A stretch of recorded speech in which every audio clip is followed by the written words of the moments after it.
Kaya mga kapatid, kailangan lagi tayong connected sa ating mga bahay, sa kuryente. Naaalarma na tayo kapag tayo ay pinadala na ng Meralco ng disconnection notice. No, kaya kung gaano kahalaga yung kuryente, syempre kapag ikaw ay naputulan ng kuryente, hindi mo naman pababayaan na huwag nang magpakabit ulit Amen, kasi napakahirap ng walang kuryente.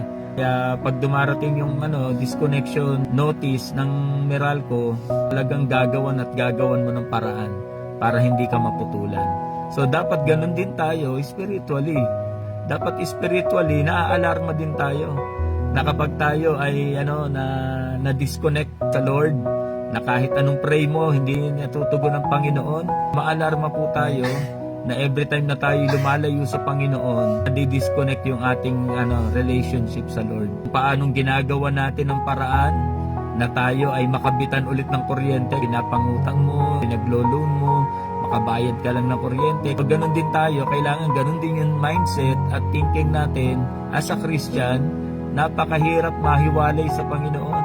Kaya gawan natin ang paraan para ikaw ay makabalik, para ikaw ay magkaroon ulit ng reconnection sa Lord. Amen po ba?